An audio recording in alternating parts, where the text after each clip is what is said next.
once again coming to you from a snowy and secret location hidden somewhere deep in the bowels of downtown St. John's, Newfoundland, comes in the Library of Graphic Literature. With me, your host, Wallace Ryan. So, how's everyone doing there today? Oh, love the sound, that sound. Yep, so this is a 2-episode week because we got last week's comics in on Monday, and we got this week's comics finally in today, which is quite amazing because we had about 6 inches of snow here last night, and it, oh god, it just made it miserable. Yeah, it was a scrape and a half getting up and down the hills here, I tell you. People splashing slush on you, stuff like that. But then it was sunny this afternoon. It was actually quite nice, and so it's actually almost 5 o'clock Newfoundland Standard Time as I record this. This evening, actually, I'll be going to attend the Breakdown Comic Jam. It's a comic jam that myself and my friend Paul Tucker, who I did the comic with, we've been doing it now almost 9 years. So we have a little get together, and when it's a free event, and so kids of all ages and older people too. It's an all ages thing. Come by and I'll get up and I'll read off the news for that week, and sometimes we'll do a show and tell and have a chat and that sort of thing, and then we sit down and we all just sit drawing comics. And of course we chat and talk and all that. And then at the end of it we actually go and we walk down the street to the most easterly comic book store in North America, Downtown Comics, where they open and they allow us to come in and have an exclusive shopping session to ourselves, which is really super cool. So it's like I say, it's kind of like a super cool, it's a mixture of a jam, drawing club, comic book club, and it's been great. We've been loving doing it, and and of course with us comic book artists, we just like to get out of the house every so often. Now, let's get down to the comics. So, let's tear these glasses off the old face here now, off the gob, as we call it here, and we'll dig into a few things here. Let's go by company first. Okay, well, I'll start with this. This I've actually taken to reading my my Omnibus editions. Now I have a lot of them. I read in DC Archives form, but I figure, yeah, why not? I'll start over again for a lot of them, and just because I wouldn't want to be just searching, trying to find where I was and pick up reading there. I want to get into the full flavor of things. So I've been so I took out actually Batman, the first, get off, volume 1 of the Batman Golden Age, the Batman Golden Age Omnibus, and I've been reading about at least halfway through that. And funny enough, today in comes the Golden Age Omnibus Volume 6. So they're really coming along and coming out fast and furious with these. And I love them too. Like I say, they just look so good on your shelf too. Now I do believe this is starting to get into comics and stuff. Now that I even look at it there, yeah, it's definitely far beyond what's in the DC archive. So I'm loving it. It's as I start to get into the later editions, I'm going to start to get into comics actually that I have never read before, and that's where all the fun is, of course. And it's funny, like I say, when I was a kid in the 60s and 70s, growing up reading comics, I'd see the Golden Age stuff, and I could never see the attraction to it. To me, it was just like, oh, look at this stuff. It's poorly drawn, blah, blah, blah, yuck, yuck, yuck. When in fact, I started to get into it actually after a while, because I did find there was Golden Age artwork out there that was actually very good, very well done and all that.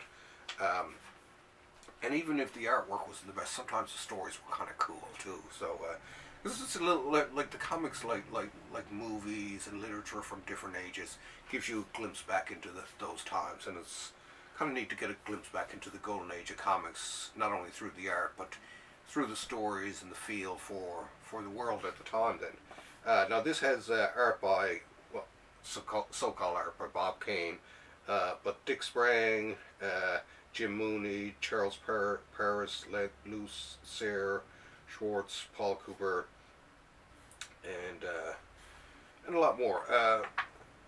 Even though, I mean, Bob Kane's signature continued to be attached to it for years and years to come. People, as we all know, and figure out years later, was that a lot of this art wasn't done by him, but it was done by other people, especially Dick Sprang, who was one of my favorite golden Batman Golden Age artists. Some of the others were pretty cool too and all that, but yeah, Sprang, I just liked his sort of blocky style and all that. Very, no, kind of graphic in a neat sort of way. So here, have a look yourself. Oh, hang on a second. Look at this light. There we go. There we go. There. See, sorry about that, folks. Sometimes I use the light on my drafting table actually to light this. There you go. Look at that. Dig that. There's something about it. I don't know. I like the luridness and the campiness to some of the stuff too. Like I say, it's sort of a real. It's kind of an acquired taste. Like I say, some people may look at it and think, "Oh God, this is terrible," blah blah. You know, how could people like this stuff? But it's just, like I say, it's just something charming, I guess, about it too. And I mean, this is our roots. No matter what people may say about Golden Age stuff and all that, this really is where it all began. This is where the vocabulary of comics was created. These are the people who, you know, among Kirby and Eisner and others, were setting down the rules and and you know, developing some of the cooler techniques in comics. So still to this day, I still read the good old Golden Age stuff, and you should too. I also too, the more and more we support these omnibuses, you know, the more and more of them they'll put out, and I love that. So anyway, and plus I'm loving the fact that they're doing like Bronze Age, Silver Age stuff, like the collection of the Swamp Thing they did, and the House of Secrets, which was a really cool one.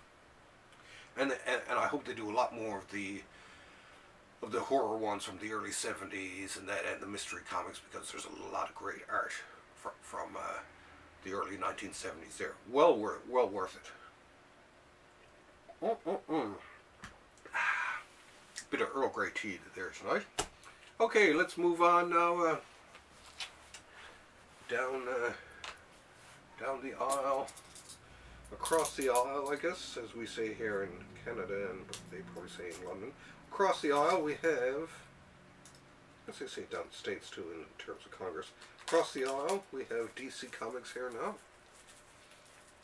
I mean, we have Marvel, sorry. Across from DC Comics, I meant to say. It's been a long day, folks. Okay. Very long day. Get off me. Get off me. Okay, now this. Oh God, this is a many-storied book in a lot of ways. This is the collection of Daredevil Yellow, Spider-Man Blue, Hulk Gray, and Captain America White. This was a series by Jeff Loeb and Tim Sale, and actually I like all of them. It's I've read them over the years, but the let's see here. It says, yeah, I mean the first few came out in the early 2000s, and all of them, they really neat takes on them. I've always loved what Loeb and Sale have done over the years. Out of these three books, I think my favorite is probably the Hulk one, but it's sort of a neat little look at four different classic Marvel characters, and you know, each with a theme to a color and all that. And they were really cool. It was great. You know, Daredevil, I mean, the yellow, blue, and the gray came out, but the white took years. It's, God, I think it was at least 5-10 years. It was a long time after the first three came out, and they were more or less supposed to be a set. And I mean, the first three were pretty good, but it kind of ruined it because the Captain America one came out so long after. It came out so long after it. I used to have a hardcover that collected just the three of those. Then when that one finally came out, I got that one in a separate hardcover, but it wasn't the same. So it was kind of cool that they finally got it all together in one big book. Despite the lateness of the product, it's top notch. Like I say, I always liked Loeb and Sale. Their Sale has such a simplistic approach to it. He's obviously, in my mind, of the Alex Toth and Milton Caniff school of graphic arts. Very simple, very beautifully done. I mean, these two guys, they also did quite a few Batman stories together, and they work really, really well together, two of them.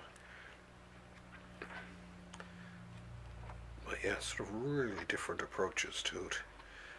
And this actually, I think, is my favorite. I think the Hulk one, well, you know, I'm a huge Hulk fan too, but just the way he draws the Hulk and all that, very, very simply like that. But yeah, they're great, very dynamic too.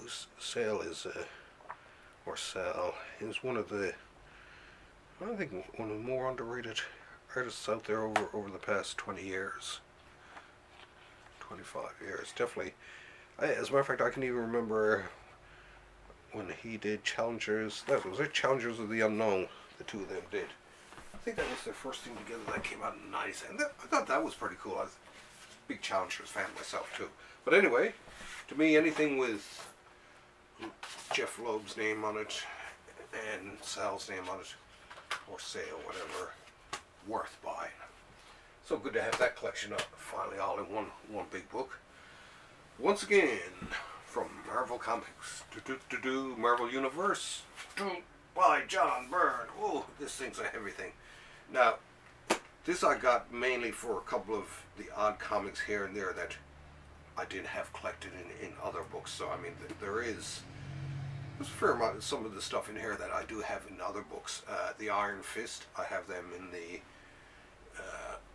right there. I have them in the Masterworks. The Marvel team-ups, I'm not sure if I have those. The Tiger I didn't have. The Daredevil and the Ghost Rider he did. I got those. The Champions and the Hulk there.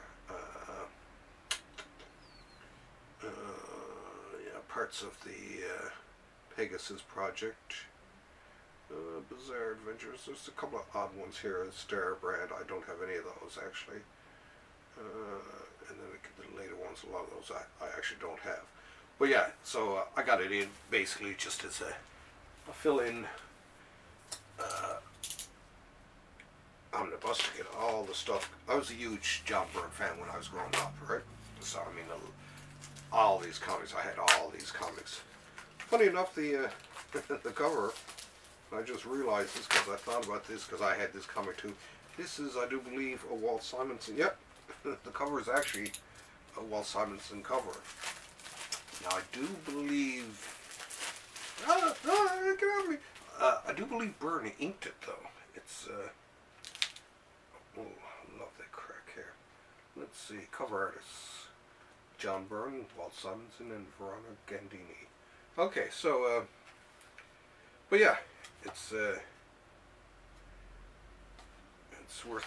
And this giant size Dracula, I had that too actually.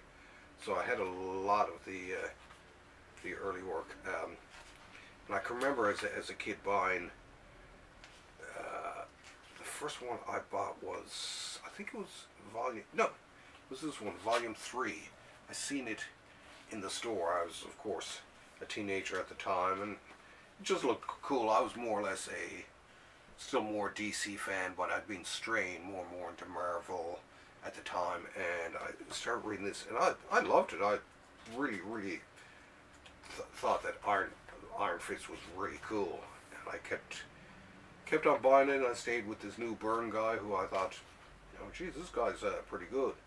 So the Iron Fist, I loved that entire run on Iron Fist. Fabulous, fabulous comic. And he eventually, of course, went on to X-Men, and then on to Fantastic Four. And this, let me take this. Oh, let's get this off here. This also includes a Marvel Chillers story where he did Tigra, and I actually had this any time, and it's funny because a lot of these odd ones here and there I actually did have, because whenever I found out that Byrne would be doing something, I would go out of my way, of course, to get a copy. So like I say, just about all of these, at least a lot of the early stuff here, I do have it in other ones, but a lot of this later stuff I'm actually missing. So I'm kind of glad to have it, so I can sort of really fill out my Byrne collection. Ooh, so let's have a quick look at this. So there we go, everything from Iron Fist.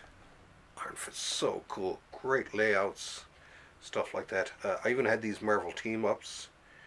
This is that Tigra story, inked by Frank Springer, and this one I had too. This was and it crossed over into Ghost Rider, and then Champions. He did some Champions, and I can remember buying this as a kid, this annual. I was so excited that was Byrne annual. Very well done, I like that. And then there's yeah, this Iron Man. Now that one I don't think I had. Here we go. Here's the Marvel 2-in-1 Man-Thing issue. I had that. And like I say, I have the Pegasus project there. And some, this was the famous She-Hulk graphic novel. I'd like to see them actually collect his She-Hulk stuff into one of these. So yeah. And then, like I say, further we go along here, a lot of this stuff I actually haven't read. This is a lot of his later stuff, but at some point I shall. Well, I'll do these things way a lot. Okay, now closing in on 20 minutes here. I've actually been trying to keep my shows around 20 minutes or so. I know people like 20-minute shows or whatever. I like the 20-minute format because it really forces me to try to be as concise as possible, and I really do. Sometimes I'll pick out some stuff that, you know, I'll try to pick as much stuff as I can to fit into that, and I'll really try to pick out my favorite stuff of all the stuff I get. Anyway, oh, okay. This one's I'll do this one here first and quickly. This is Baffling Mysteries. This was from Ace Comics, and this has art in it by Lou Cameron, Gene Colan, Ace Baker, Howard Larson, and others. So, and once again, like I say, there's just something charming and really cool about these PS Artbooks, even though they're scanned from the original art and stuff like that, and they've left the ads in. And like I say, I love the ads. The ads are just as cool sometimes to look at. Oh, look, see? Charles Atlas. So yeah, they're worth checking out anyway. But yeah, I don't know, I just started reading them a little bit after I first came across him, and then I don't know, there's just something cool about it. So they're worth checking out. And last but not least, squeeze in two last quick ones. This is the Mickey Mouse The Greatest Adventures by Floyd Gottfredson. Now this is basically the comic strips, and it's been colored and all that. Let's see here. Yeah, and asked to fill in for a few weeks. He went on to for the next 45 years doing it. But now this is of course color, where the other collections are all black and white. And like I say, even though I do have these in other forms, it's just like when I seen it, it just looked like such a nice book. And that happens sometimes when I see a collection of something, even if I have it in another form or whatever, but it's just so nicely done. Like, I love this. Look at this spine with the embossed on the thing. You know, and this little Mickey sticker there, and this little decal here, the stamp-like thing, and it is a stamp thing. And just like I say, the embossing and stuff like that. I love all those little extra touches. But here, have a close look for those who are unfamiliar with Gottfredson. He had like a manic, action-packed way of running these stories along. He's considered one of the great Mickey creators. But yeah, so check it out. It's a nice way just to, if you don't want to get into buying all the Gottfredson stuff together, it's a nice place just to get a little taste of it, shall we say. A wee bit of a taste. Kind of like that. And that one is kind of good, so I had to kiss that one. I guess I'd give, and I'll give this one a kiss. Smack myself in the face at the same time. And the other ones. Yeah, there. Anyway, that's, I guess that's more than enough. I'm going to get ready for my jam tonight. And once again, have a great weekend out there, everyone. Keep reading those comics, and thanks for having me over. Now, if only this mother box would work, damn you. Ah, there we go. Anyway, same time next week, same bat channel. Keep on reading. Bye. Whoa, look at the size of YouTube. Bye. Boom, bye.